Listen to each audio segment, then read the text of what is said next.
All right, so let's think. Before we start chapter 13, we ended chapter 12 with Maya and Al finally talking. Remember, Al approached Maya as she was sitting in the car with Ellie. Ellie was waiting to go in and have dinner, and Maya was exhausted after running and so forth. And so Al came up to Maya and they started to talk. All right, so now chapter 13. A week or so later, Maya and I went to work. There were other dogs around too, and people standing and watching. That wasn't what it was usually like, but I didn't mind. They couldn't distract me. I had a job to do. When Maya told me to, I climbed up a tippy board, balanced while it moved, and carefully climbed down. She ordered me up on another board that was perched between two sawhorses, and I sat patiently until she said I could get down again. Then Maya moved to one end of a long tube and called to me. I remembered how I'd done this first for Jacob. I hadn't liked it then. The tube had seemed dark and frightening. Now it was easy, just part of work.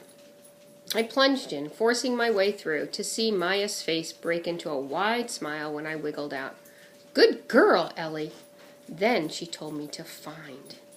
This was my favorite part. The other commands were important to Maya, as they had been to Jacob. I understood that, and I didn't really mind climbing up unsteady boards or crawling into tubes. But find was the most important. Find was what work really meant. I had my nose in the grass, sniffing eagerly. I caught a scent quickly. A man who smelled of peppermint gum, spicy cologne, coffee, and a leather coat. Maya was nervous and excited. I could tell from her voice and the tension in her body. So I raced after the trail as quickly as I could, leaving her to follow behind. In a patch of weeds, I made my first find. A pair of the man's socks. Humans were so odd about dropping their clothing. I wondered why they didn't just have fur. It would be much easier. I dashed back to Maya. She was breathing hard, but not gasping.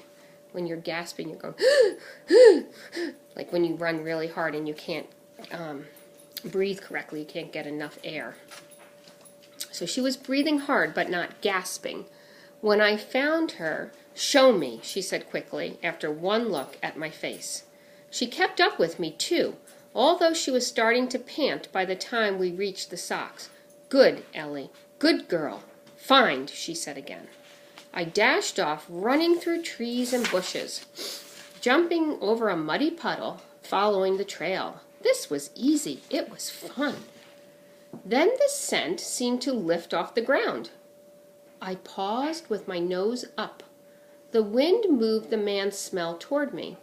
It was stronger in the air now than it was on the ground. And I knew what that meant. Do you know what that means? What do you think happened? Wally had pulled this trick on me more than once. I looked up. There the man was, on a branch of a tree.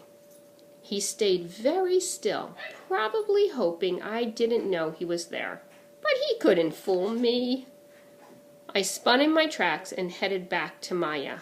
She was not far behind me. Show me, she wheezed. Now when you're wheezing, you're going, like that.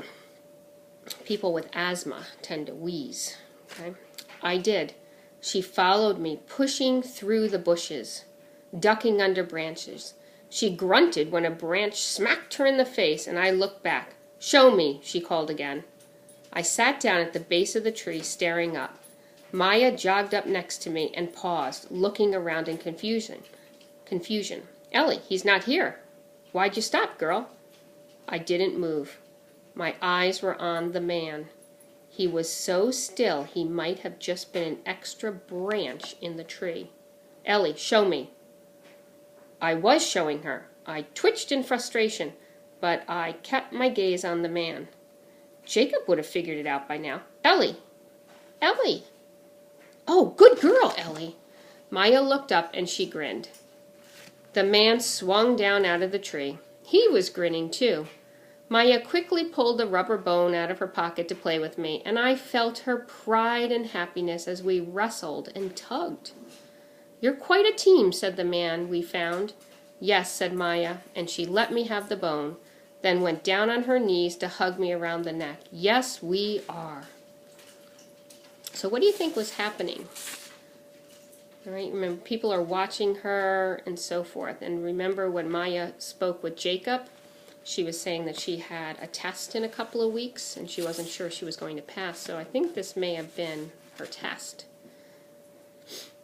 That night, Maya took me to Mama's house. It was packed with people. All the children were there, from the tall, lanky teenager Maya called Joe, to the little ones who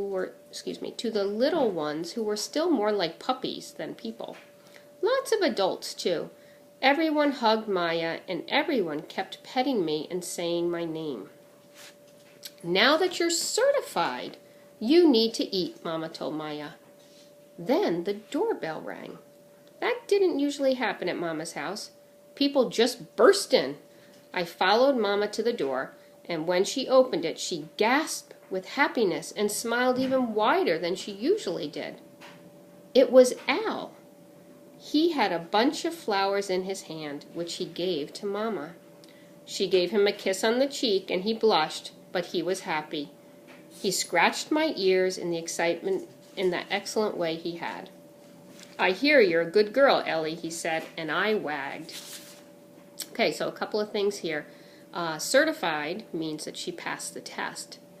Okay, and notice her mom now wants her to eat. And remember, Maya was trying to lose some weight. The other thing was when there was a description, a tall, lanky teenager.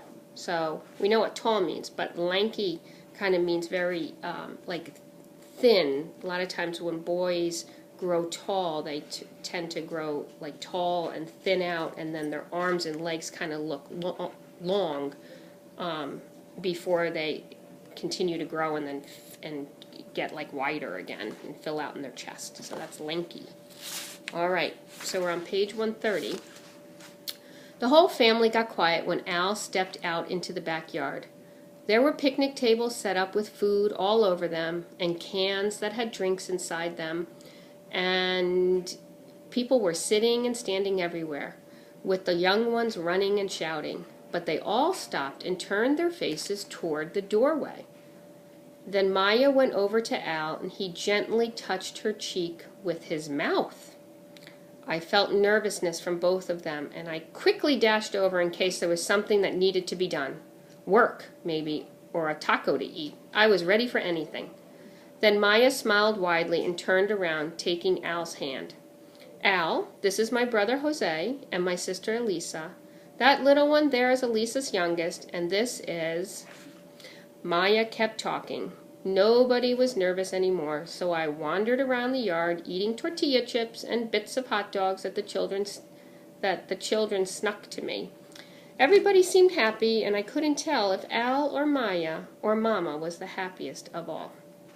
Okay, we're going to stop there. That's toward the bottom, page 130, and then we'll pick it up.